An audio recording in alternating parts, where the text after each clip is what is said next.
بسم اللہ الرحمن الرحیم۔ فرج تفسیر امام حسین علیہ السلام اور قرآن۔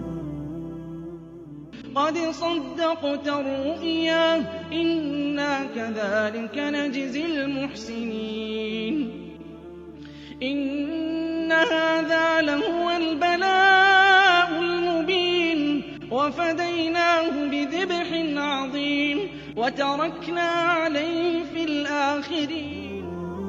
ترجمہ: آپ نے اپنے خواب کو سچا کر دکھایا اور ہم محسنین کو ایسے ہی جزا دیتے ہیں۔ یقیناً یہ سری آزمائش تھی اور ہم نے ایک عظیم قربانی کو ان کا فدیہ قرار دیا اور بعد میں آنے والوں میں ان کے ذکر جمیل کو باقی رکھا۔ تفسیر: سورہ صافات میں خداوند متعال نے حضرت ابراہیم علیہ السلام کے قصے کا ذکر کیا ہے کہ انہوں نے خواب میں دیکھا کہ وہ اپنے بیٹے اسماعیل علیہ السلام کو ذبح کر رہے ہیں۔ انہوں نے اپنے خواب کا تذکرہ اپنے بیٹے اسماعیل علیہ السلام سے کیا۔ حضرت اسماعیل علیہ السلام نے بھی اپنے والد بزرگوار کے خواب کی تائید کی اور ذبح ہونے پر آمادہ ہو گئے اور فرمایا، انشاءاللہ آپ مجھے صابرین میں سے پائیں گے۔ آپ امر الہی کی تعمیل کریں۔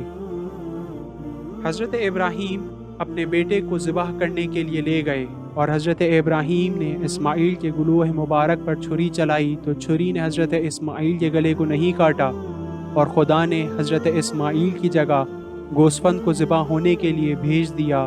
اور پھر خدا نے حضرت ابراہیم سے خطاب کر کے فرمایا، اے ابراہیم، آپ نے اپنے خواب کو سچ کر دکھایا۔ اور پھر ارشاد فرمایا، ہم اسی طرح سے احسن عمل کرنے والوں کو جزا دیتے ہیں۔ خدا نے ارشاد فرمایا کہ یہ ایک دشوار اور سخت آزمائش تھی کہ جس کو حضرت ابراہیم نے کامیابی سے عبور کیا۔ مفسرین تحریر کرتے ہیں کہ حضرت اسماعیل کی جگہ خدا نے جس گوسفند کو بھیجا تھا اسے حضرت اسماعیل کا فدیہ عوض قرار دیا، اور پھر حضرت ابراہیم علیہ السلام کا ذکر جمیل بعد میں آنے والے لوگوں کے درمیان باقی رکھا۔ روایت: بعض مفسرین نے اس آیت کی تفسیر کرتے ہوئے روایت کو ذکر کیا ہے کہ اس آیت میں ذبح عظیم یعنی کہ وہ جسے حضرت اسماعیل کے بدلے ذبح کیا جائے گا اور وہ نگاہ خدا میں عظیم بھی ہوگا، اس سے مراد امام حسین علیہ السلام کی ذات مبارک ہے، جیسا کہ مندرجہ ذیل روایت میں ذکر ہوا ہے۔ فضل بن شازان امام رضا علیہ السلام سے روایت نقل کرتے ہیں کہ امام رضا علیہ السلام نے فرمایا، جب خدا نے حضرت اسماعیل علیہ السلام کی جگہ گوسفند کو بھیج دیا اور وہ ذبح ہو گئی تو حضرت ابراہیم رنجیدہ ہو گئے کہ وہ اپنے بیٹے کو ذبح نہیں کر پائے اور اسی وجہ سے ان کے درجات بلند نہیں ہوئے۔ پس خدا نے ان سے پوچھا کہ اے ابراہیم، آپ کے نزدیک سب سے زیادہ محبوب مخلوق کون سی ہے؟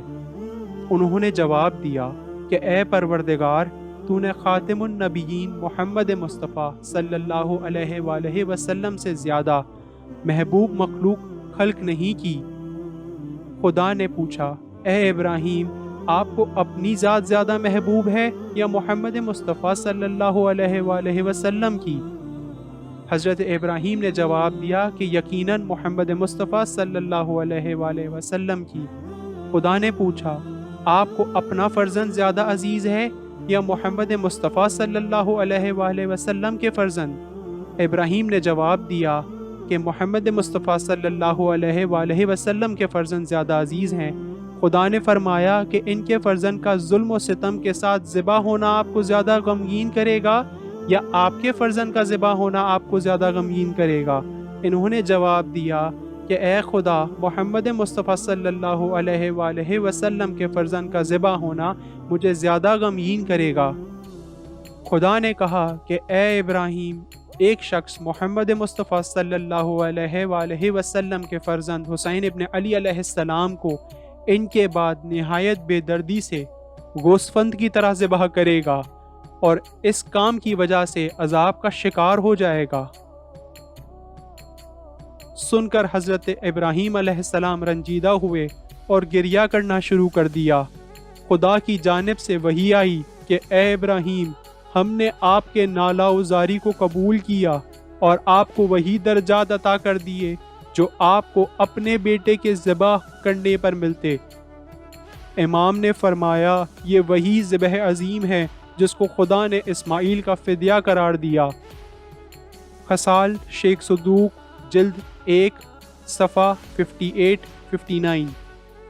اس روایت میں خدا نے امام حسین علیہ السلام کی مصیبت پر گریہ کرنے پر حضرت ابراہیم علیہ السلام کے درجات کو بلند کیا۔ پس اس کا مطلب یہ ہے کہ وہ مصیبت جو حضرت اسماعیل کو ذبح کر کے حضرت ابراہیم برداشت کرتے، اس کے عوض امام حسین علیہ السلام کی عظیم مصیبت پر گریہ کر کے آپ کے درجات بلند ہو گئے، جس کا نتیجہ یہ ہوا کہ مصیبت حضرت اسماعیل کی جگہ خدا نے امام حسین علیہ السلام کی عظیم مصیبت کو قرار دیا ہے۔ اقتباس: تفسیر المیزان، تفسیر مجمع البیان، تفسیر کنز الدقائق و بحر الغرائب۔